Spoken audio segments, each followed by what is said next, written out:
불교는 굉장히 중요한 시각의 전환을 요구합니다.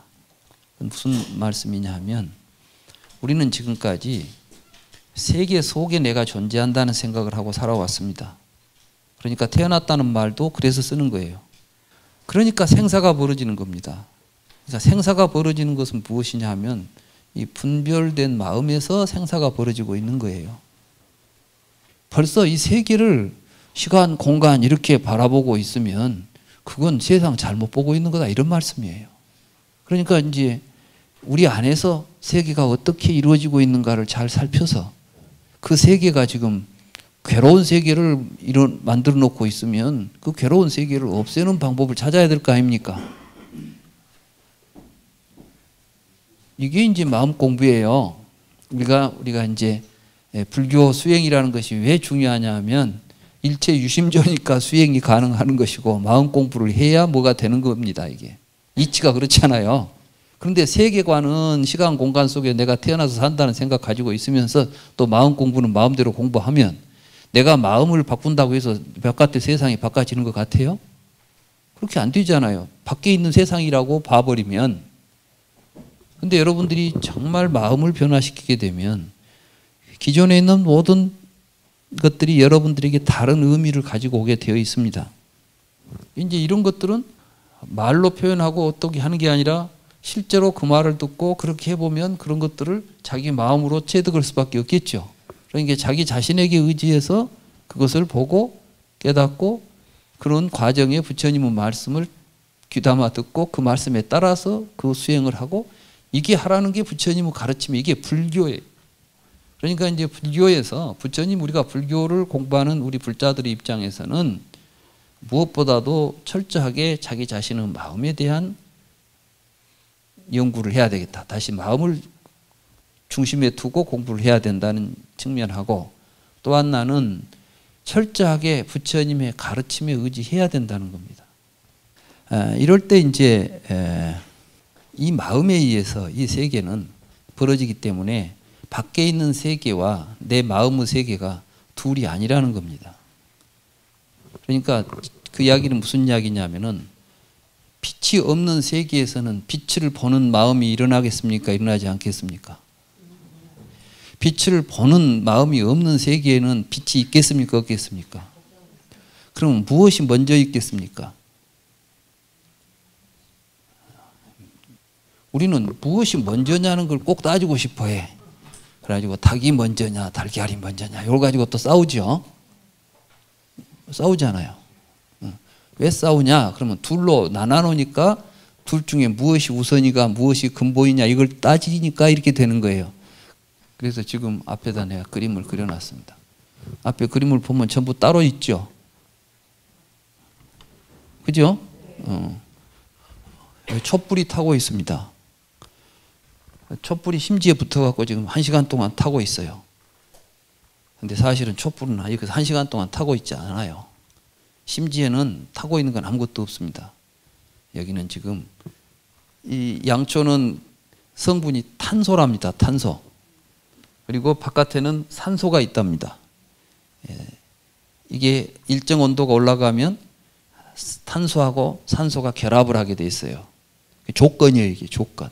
이런 조건이 되면 그때 이렇게 탄소는 꼭 산소 2개하고 만나야 돼요. 근데 하나 만나면 이게 불안전해져. 그래가지고 일산화탄소가 돼요. 그러니까 연탄가스 같은 거 우리가 먹으면 죽는 거. 그리고 이제 이산화탄소 이렇게 만들어지면서 뭐가 나오냐 하면은 불빛이 나요. 그 불빛을 우리가 보고 이게 있다라고 말해요. 그러니까 바깥에 있다라고 말하는 것은 전부 지금 내가 보고 있다고 말하는 것들이죠. 그렇죠? 또 여기서 이제 CO2가 나오고 있어요. 그러니까 사실 여기서는 뭐가 있냐면은 촛불은 존재하지 않고 타는 업만 벌어지고 있는 거예요. 업보만 있다고 그랬죠? 세상의 모든 것들은 업보로만 존재해요. 사실은 뭐가 그 안에 실체가 없어. 그리고 이것은 언제든지 이 조건이 되면 언제든지 나타나죠.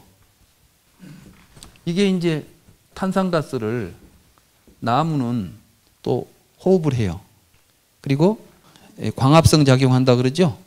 그러면은 탄소를 여기다가 모아두고 산소는 내보냅니다. 그러니까 사실은 이 나무는 옆에서 탄산가스를 내주지 않으면 존재할 수 있어요, 없어요? 그렇잖아요. 탄산가스가 나오니까 지금 이산화탄소 때문에 나무가 살고 있는 겁니다.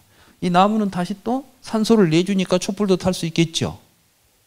그러니까 사실은 개별적으로 존재하는 것 같지만 이것이 있으니까 이것도 있고 이것이 있으니까 이것도 있고 상호 의존하고 있어요. 이것이 연기라는 뜻입니다.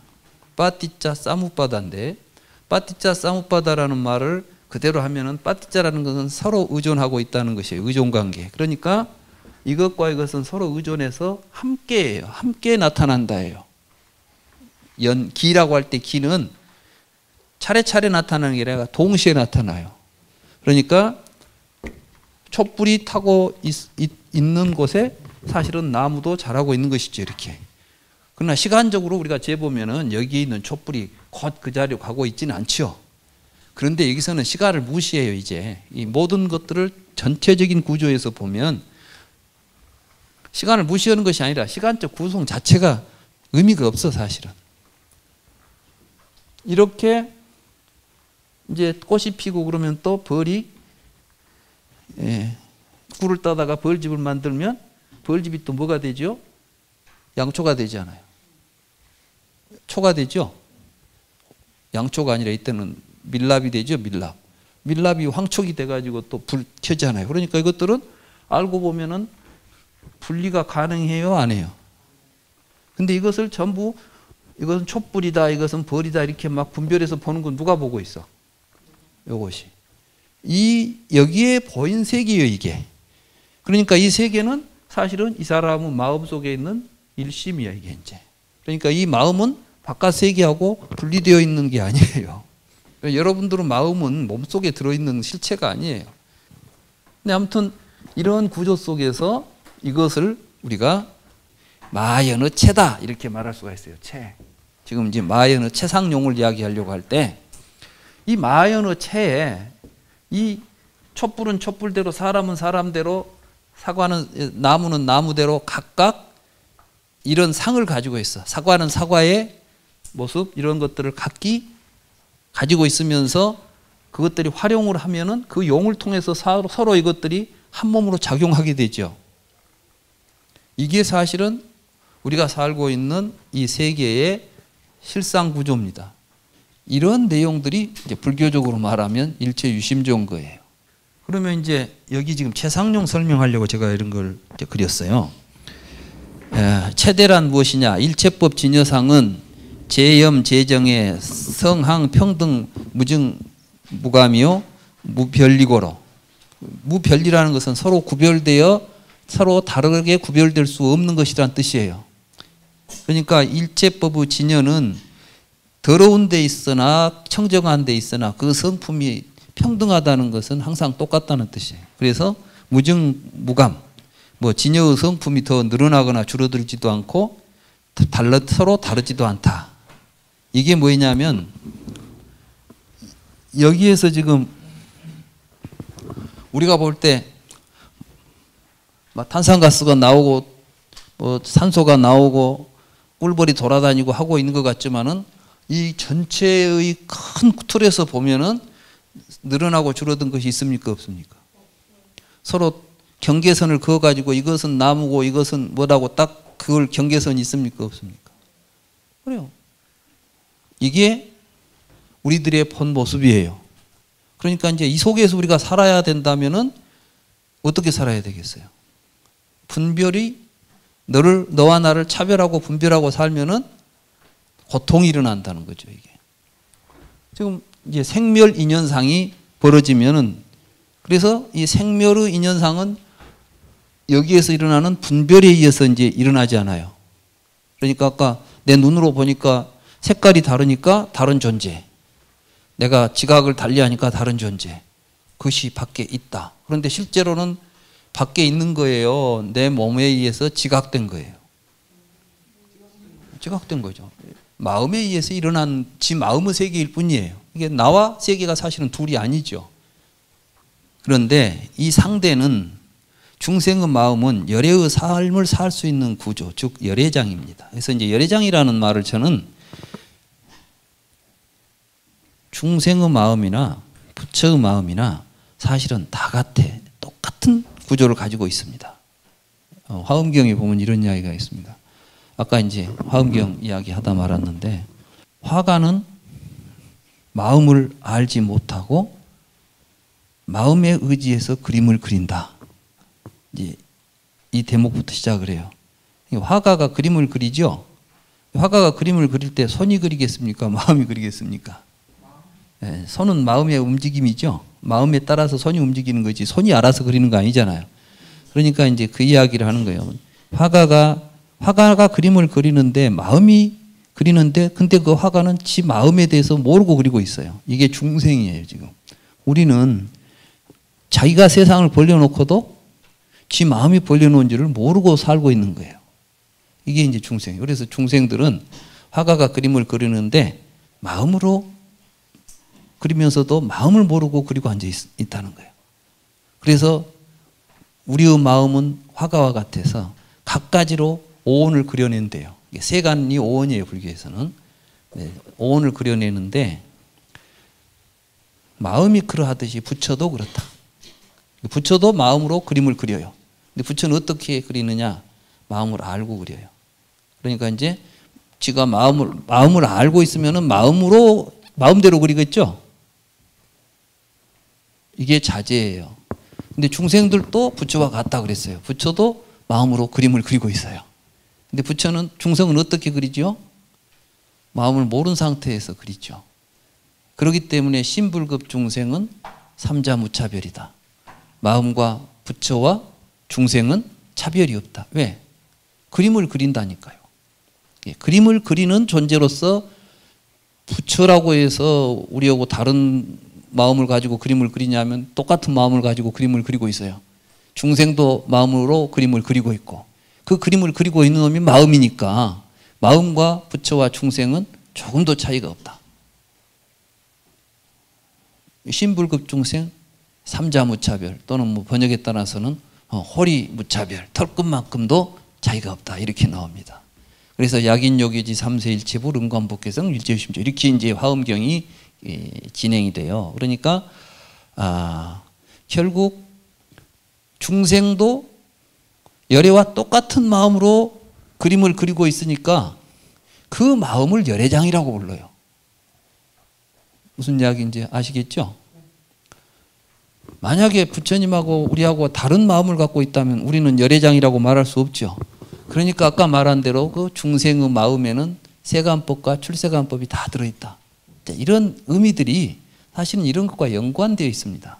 그래서 여기서 이야기하기를 중생의 마음 그 자체가 또 열애의 삶을 살 수 있는 열애가 지금 그 속에 숨어 있는 거야. 쉽게 말하면 이 마음을 제대로 이해만 하면 곧 부처 되겠죠.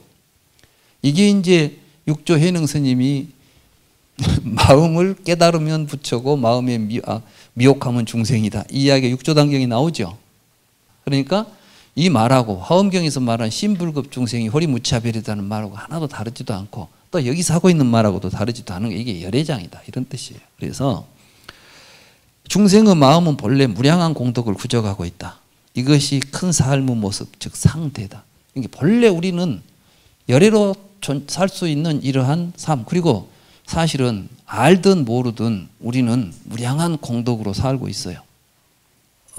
부처님께서 어떤 음식을 탐하는 비구에게 이런 말씀을 하십니다. 그대가 오늘 음식을 너무 먹는 걸 너무 밝힌다니까 불러놓고 그대는 음식을 먹기를 좋아한다는데 사실인가? 예, 그렇습니다. 근데 내가 보니까 그대는 하나도 못 먹는데 왜 그렇게 뭐 먹는 걸 그렇게 탐하는가? 왜 제가 먹는데 왜 제가 먹는 게 없다고 말씀하십니까? 그대가 먹는 건 다 84,000 벌레를 먹이고 있는 것이지 실제로 자네가 먹는 거 하나도 없네. 이런 이야기를 하는 거예요. 부처님께서. 놀랍죠? 여러분들이 여러분 자신이라고 할 만한 게 하나도 없다는 거예요. 부처님의 말씀은. 그러니까 사실 우리가 산다는 것 자체가 수많은 생명을 살리고 사는 거예요. 우리가 밥 먹고 사는 것 자체가 엄청난 생명을 살리고 있는 겁니다. 어차피 이렇게 다 먹이고 살리면서 왜 안에 있는 놈만 먹이려고 그럽니까? 밖에 있는 놈도 먹여줘야지. 그러죠? 밖에서 배고픈 사람 먹여주면 그거는 못하면서 지 안에 있는 것은 다 먹여주려고만 하지 말고 우리는 어차피 우리의 삶 자체가 서로 공덕이 되어서 살 수 있는 구조를 가지고 있다는 거예요. 왜? 나무는 나무가 살려면 나무 혼자 못 살아요. 나무는 반드시 잎을 떨쳐줘야 되고 꽃을 피워야 되고 열매를 맺혀줘야 되죠. 그럼 이렇게 하고 있으면 이것 때문에 다른 것들이 그것에 의존해서 살 수밖에 없겠죠. 촛불 하나가 타면서도 나무를 키우고 있잖아요, 지금. 그러니까 이 세상에 존재하는 모든 것들은 다른 것이 존재할 수 있도록 해주는 존재 조건으로서 본래 그 상을 가지고 있어요, 우리가. 근데 그것을 모르니까 그렇게 안 살려고 하는 거예요. 우리는 본래 내 존재 자체가 다른 존재의 근거로서 존재할 수밖에 없다.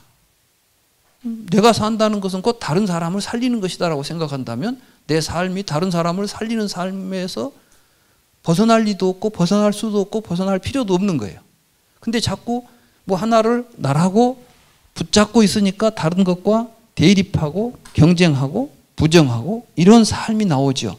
그러나 그런 삶을 살고 있어도 사실은 그 삶 자체가 변화가 없어요. 생각만 달라요. 여러분들이 아무리 내가 많은 걸 가지고 나만 가지고 살고 싶다고 해도 절대 여러분들 것이 안 됩니다. 우리가 다 그렇지 않습니까? 그럼 이것들은 뭐예요? 결국은 이 세상에 있는 모든 것들은 함께 존재하는 것들이 함께 쓰고 함께 공존할 수 있는 할 수밖에 없는 것들인데 그것을 모르기 때문에 거기에 위배되는 삶, 이거 이제 진실에 어긋나는 삶, 이 삶이 우리를 고통스럽게 만든다는 것이 여기서 말하는 최상용의 문제입니다. 그래서 중생의 마음은 본래 큰 삶을 살 수 있는 구조와 상태에 있으므로 이 마음으로 큰 삶을 살아가면 세간과 출세간의 모든 좋은 인과관계를 맺어갈 수가 있어요. 그래서 모든 부처님도 이 중생의 마음으로 부처의 삶을 살았어요. 모든 보살도 중생의 마음으로 큰 삶을 살아 열애의 경지에 도달하게 된다. 이제 이 말씀은 이걸 깨달으면 이 삶에 하나된 삶에 우리가 헌신할 수가 있어요. 부처님의 삶이 이제 그런 삶입니다. 그래서 부처님께서 출가해 가지고 성도하시고 나서는 부처님의 삶 속에 타자와 구별되는 자기를 세우고 그 자기를 위한 생각을 털끝만치도 하지 않았다는 거예요. 그러니까 그런 분별 없이 사신 분이죠, 부처님께서. 한번 이제 부처님의 삶을 한번 우리가 다시 한번 이제 생각해 봅시다. 어떤 삶을 살았을까? 대승불교는 바로 그 부처님의 삶 속에서 우리들의 삶의 본질이 있다. 부처님은 그걸 깨달아서 그대로 실현했다. 우리도 그 삶을 살자. 이게 대승의 입장입니다.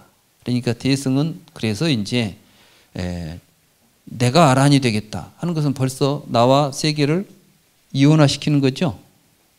나와 나 아닌 것을 구별해 놓으니까 이렇게 해서 얻게 되는 어떤 성과도 진실한 불교가 아니다. 부처님의 가르침에 의해서 우리는 함께 갈 수밖에 없다. 차타일시성 불도 뭐 자리이타 동체자비 뭐 이런 이야기들이 나오잖아요. 이 모든 것들을 대승에서 이야기하는 가치 또 의미 이런 것들을 어디에서 찾을 것이냐? 우리 자신의 모습에서 찾아야 된다. 우리가 바로 한 마음이고 한 마음 속에 일체의 모든 것들이 함께 서로 보습되어 있고 그 속에 무량한 공덕이 들어있다는 사실을 자각하자. 그러면 우리 자신들이 지금 우리가 개인으로 놓고 보면 하잘것없이 보여요. 태어나서 죽어가는 하잘것없는 실존이죠. 근데 그 실존으로서의 나라고 하는 것은 착각이다. 실제로 나는 일정한 공간을 일정한 시간 동안 점유하다가 사라지는 존재가 아니라 온 우주와 함께 내 마음에 의해서 벌려놓고 있는 삶을 통해서 하나 되고 있는 거대한 생명이다. 대승이다. 마현이다. 뭐 일심이다. 이렇게 이제 여기서는 이야기하고 그것을 올바로 보고 살면 이게 바로 붓다의 삶으로 아까 삼보 있었죠? 삼보가 구족되는 그러한 삶으로 나갈 수 있다. 이게 이제 마연의 대승 기신론의 요지라고 할 수 있습니다. 해석분에서는 지금 여기에서 이야기했던 이런 내용들을 좀 더 구체적으로 하나하나 이제 설명해 가는 내용들이기 때문에 어찌 보면 기신론 강의는 여기서 끝났다고 해도 됩니다. 말하자면 기신론에서 하고자 하는 근본 취지가 뭔가 하는 이야기는 여기서 이미 됐는데 다음 시간부터는 이러한 생각에 기초해서 우리의 마음은 어떤 식으로 움직이고 어떤 구조를 가지고 작동하고 이런 것들을 이제 세세하게 살펴보는 시간을 갖도록 하겠습니다.